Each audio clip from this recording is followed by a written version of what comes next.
Allez, c'est parti, bonjour. Salut, Fred. J'espère que vous allez bien. Moi, ça va nickel, nickel. La patate, la pêche, tout va bien. Il fait beau, les beaux jours approchent. Ça, c'est super important. La luminosité, c'est pour nous, là, les artistes, c'est important. Et puis, ça réchauffe le corps, ça réchauffe le cœur. Donc ça, c'est essentiel. Un peu le bazar ici. Je le regarde là en voyant un peu le décor. J'ai mis une toile pour cacher tout le bordel parce que j'ai plein de matériel à tester, j'ai plein de vidéos à faire.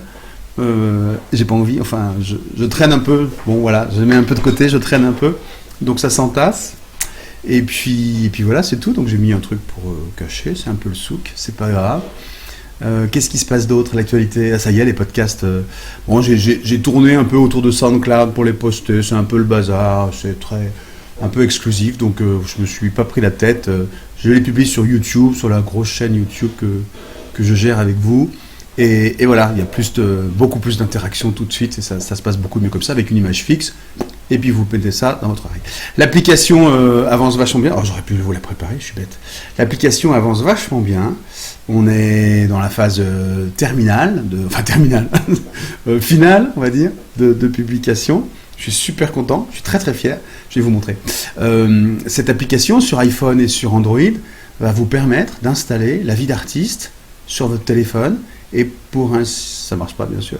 Et comme ça vous pourrez non mais c'est vrai, ça marche pas. Et comme ça vous pourrez avoir, si ça y est, regardez, tac. Voilà, elle existe l'application. Et comme ça vous aurez les derniers podcasts, la radio, le magazine, les vidéos, du conseil, de l'inspiration, plein de choses exclusives uniquement sur l'application. Donc tout va bien, techniquement c'est nickel. Bien sûr je devrais attendre qu'elle existe vraiment, qu'elle soit publiée pour vous en parler, mais vous me connaissez maintenant, vous commencez à me connaître, je suis assez impatient et j'ai envie de partager mon enthousiasme. Voilà, donc ça se passe super bien, ça arrive très très bientôt. Voilà, maintenant que ça est dit, c'est tout. Si, le podcast que je vais tourner juste après, donc je vais enregistrer, hein, vous savez, c'est comme une émission de radio, quoi, sans images, pour que vous puissiez l'écouter en continuant à faire ce que vous faites dans votre atelier. Parlera d'inspiration, parce que j'ai des questions là-dessus et j'ai plein de choses à vous dire. Donc je vais faire plusieurs podcasts, mais le prochain vous parlera un petit peu d'inspiration. Voilà. Alors, maintenant j'arrête de bouger tout ça et on passe aux questions comme d'habitude. Une question comme d'habitude. Alors, on y va, pardon, j'aurais pu me préparer un peu plus, Fred. Alors, Fabien, salut Fabien. Bonjour, merci pour la vidéo. La vidéo, c'était comment transférer une image ou une photo sur une toile, d'accord. Merci pour la vidéo. Autre support, le bois en particulier, mais le bois verni. Je voudrais utiliser cette technique pour customiser un corps de guitare folk. Ok. Alors, tu peux le faire. Avec du bindex et du transfert, tu peux le faire. J'hésite parce qu'en fait, il n'y a pas de problème sur du bois. Au contraire même. Mais pour que ça y ait une belle adhérence, il vaut mieux, si tu veux égrener ton bois pour faire casser un petit peu le vernis, parce que tous les collages qu'on fait sur des vernis, surtout des lacs, il y a moins de surface d'adhérence et ça tient moins bien. Bon, voilà. Première remarque. Donc ça limite un peu. La deuxième, c'est que ta guitare, tu vas t'en servir, si tu veux. Donc, faire du transfert sur bois pour faire une œuvre sur bois qui va être sur un mur, un morceau de bois sur un mur, ou une boîte, ou des choses qui sont peu utilisées, je veux bien. Là, tu me parles d'une guitare. Tu vois, si tu parlais aussi d'une chaise ou d'une table ou de trucs qui sont vachement utilisés, ça s'use vachement. Bon. Voilà, j'ai envie de te dire essaye, mais c'est un peu gênant. Alors, dans tous les cas, il faut vernir après, vernir. Et vous le savez, je vous l'ai déjà dit, les vernis, ça s'entretient, parce que ça s'use un vernis. Donc, il vaut mieux que le vernis s'use plutôt que l'œuvre, ça c'est certain. Mais donc, il faut revernir régulièrement. Hein. Donc voilà, l'idée me plaît, j'aimerais bien en plus pouvoir partager le résultat et ta guitare customisée.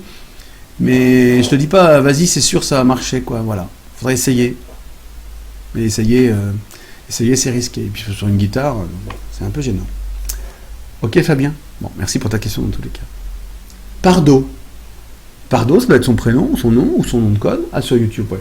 Elle regardait tous les effets au Modeling Pass. Il ou elle, pardon. Tous les effets au Modeling Pass. D'accord, c'est une vidéo que j'ai tournée avec plein de petits carrés sur une toile avec tous les effets. D'accord. Bonjour. Pour les effets sur la peinture vitrail, style effet craquelé, il faut utiliser quoi? Merci. Je sais pas. Peinture vitrail, ok. Donc c'est une peinture à base de solvant, vitrail, donc elle est très brillante et elle est transparente, et tu veux faire du craquelé dessus. Je sais pas. Ou est-ce que tu veux que la peinture vitrail craquelle? Si tu veux la faire craqueler, ça va pas être facile, parce qu'en fait, il faut que la matière craquelle, tu vois. Pour que ça craquelle, il faut que ce soit une matière qui se craquelle pour faire des crevasses. La peinture vitrail, c'est une couche très très fine, donc pour qu'elle craquelle... Alors tu peux mettre dessus un effet... tu pourrais peut-être mettre dessus les médiums à craqueler. Ça existe dans plusieurs marques. Tu peux trouver ça sur beaux-arts.fr, bien sûr. N'oublions pas. De médiums à craqueler, tu peux essayer. Mais sur la peinture vitrail, je sais pas ce que c'est. J'ai jamais fait, en fait. Et puis je suis surpris, en fait, de ta demande. Parce que la peinture vitrail, elle a déjà un effet en elle. Elle est transparente, hyper laquée. Et donc, elle constitue déjà une forme de finition. Donc si tu veux faire du craquelé dessus, c'est pas une mauvaise idée, pardon. Mais par contre, je n'ai jamais fait.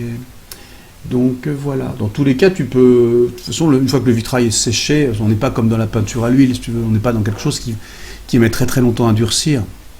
Là, il y a des durcisseurs qui font durcir très très vite. Donc fais tes essais avec plutôt des médiums à craqueler. Pas du mulling pass, bien sûr, parce que sinon tu vas tout cacher. Cacher. Masqué. Voilà, ok. Petit bout. Ah, c'est cool. Petit bout. Vidéo sympa. Merci. J'ai une question pour vous. Yes, je suis là. Est-ce que je peux utiliser de l'aquarelle au couteau?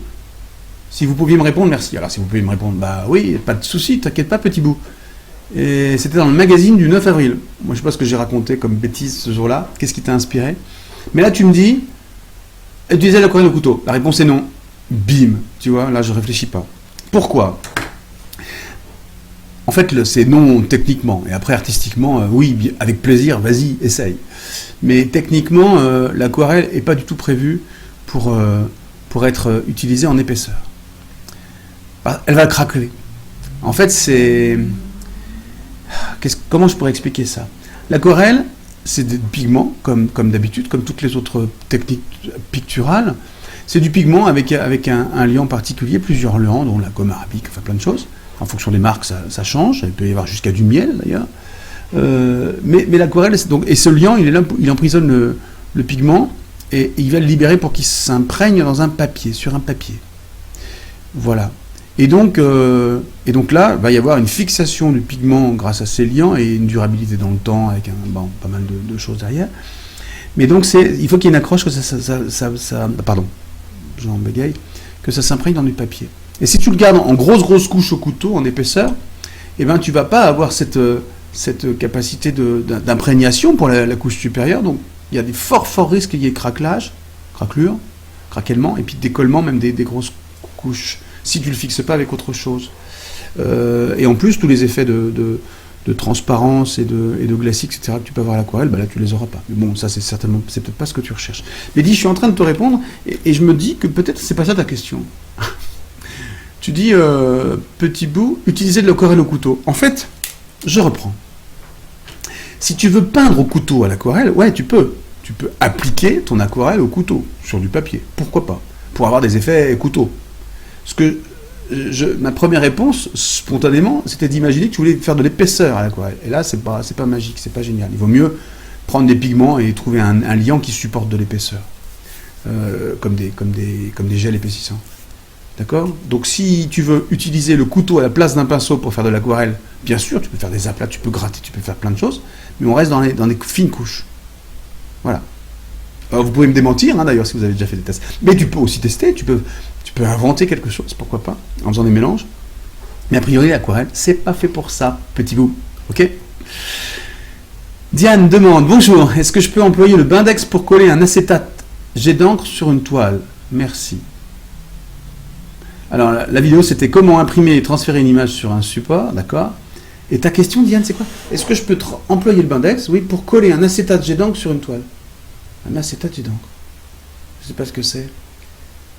Acétate, je vois bien, c'est un produit un petit peu prohibé maintenant et qui permet justement de faire du transfert et transférer l'encre par transfert d'image. Et jet d'encre, imprimé sur une jet d'encre sur une toile. Employer le Bindex pour coller. Je ne sais pas ce que tu veux dire. Je suis désolé, j'essaie d'imaginer ce que tu veux faire. Bon, imaginons que tu aies fait un transfert peut-être sur un papier.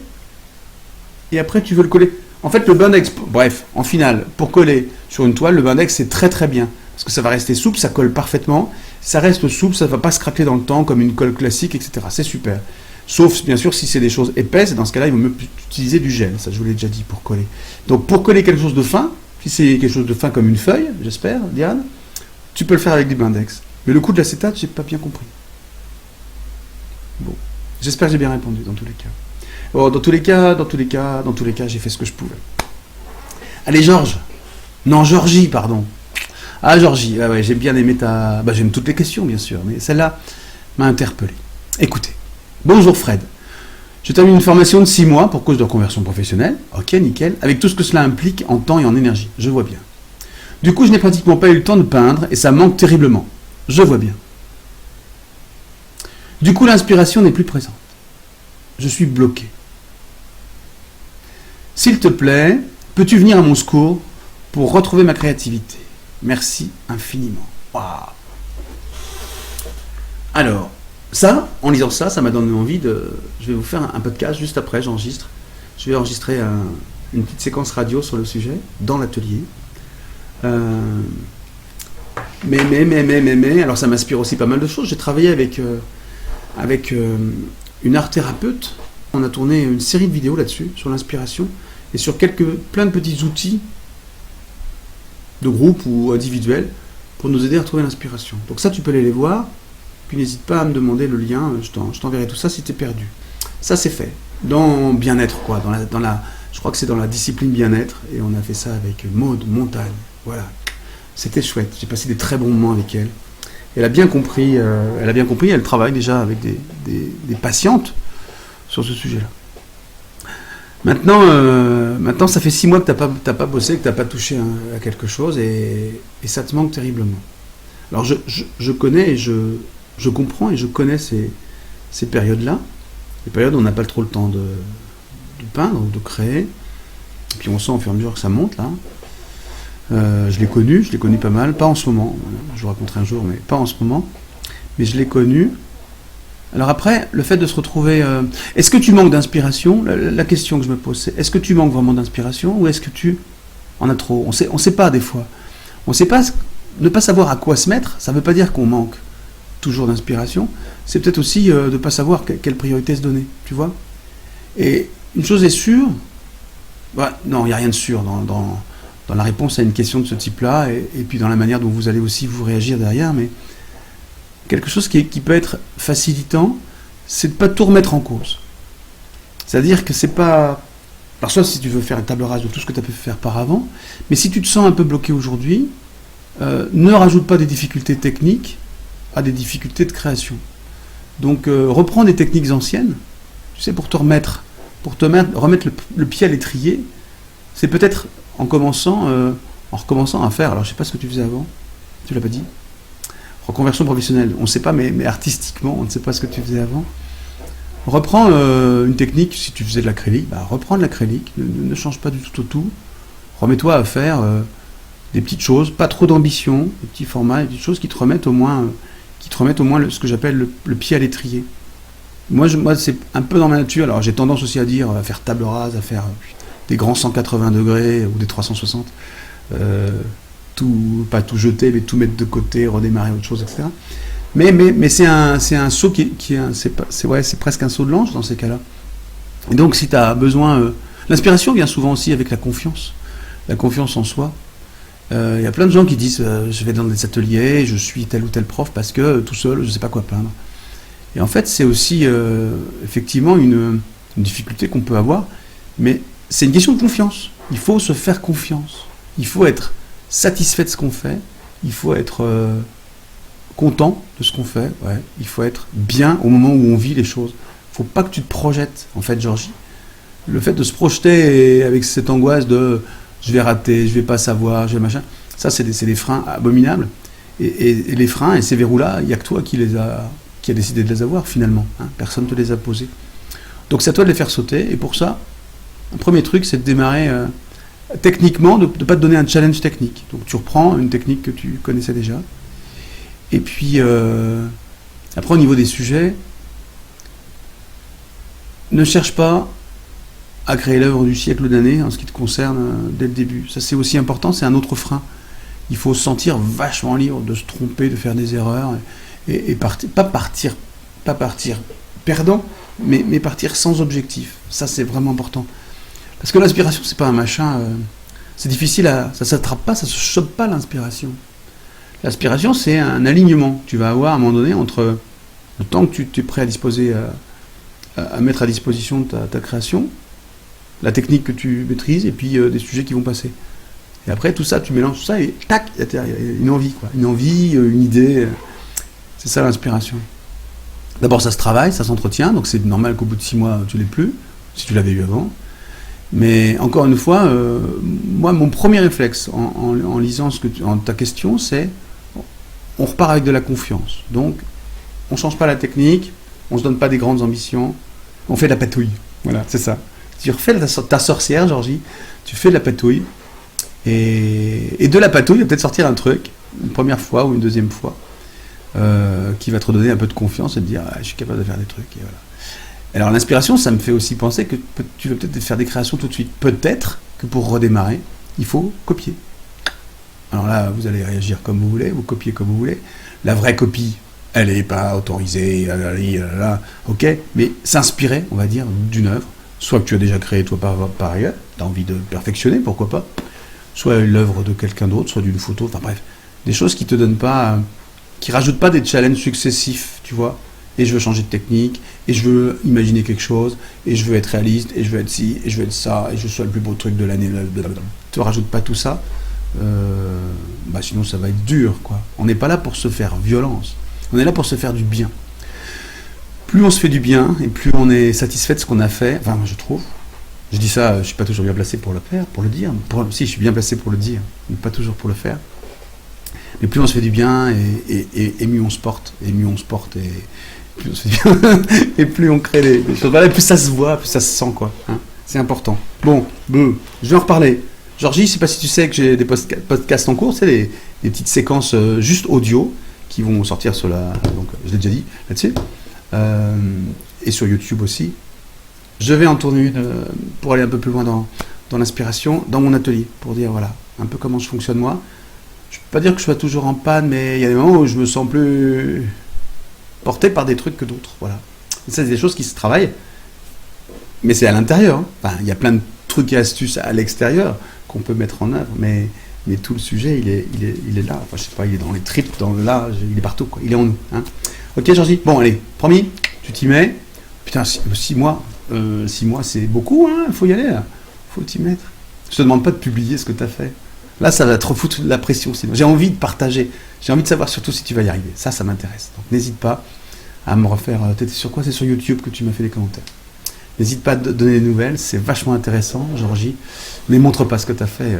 Je te dis encore une fois, sinon ça va foutre la pression. Ok? Bon. C'était cool. Enfin, j'espère. Continuez à poser des questions. Vous pouvez sortir de la technique, effectivement. Sollicitez-moi pour tout ce que vous voulez. Ça continue à être un immense plaisir de partager ça avec vous. C'est toujours pas simple d'indexer après, c'est-à-dire de mettre le contenu, on n'a pas le temps, hein, de mettre le contenu du magazine pour que vous sachiez ce qui est dit dedans. C'est un magazine, donc ça se consomme comme ça à la semaine, et c'est fait pour vous. Voilà.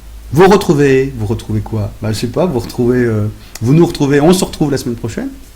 Le podcast bientôt aussi, l'application bientôt, ça je vous l'ai dit. Notre boutique en ligne, la machine qui fait vivre toute l'équipe, qui nous fait fonctionner, qui nous fait toujours être à votre service. N'hésitez pas, si vous avez des questions d'ailleurs techniques, à appeler Delphine et son équipe au magasin, magasin physique et donc magasin web, ça c'est important. Et puis nous on se retrouve très très vite. Merci à vous pour tous vos encouragements, pour tous vos partages et toutes vos questions super intéressantes. Salut. Bonne semaine. J'ai encore perdu ma souris, comme chaque fois. Bonne semaine, salut.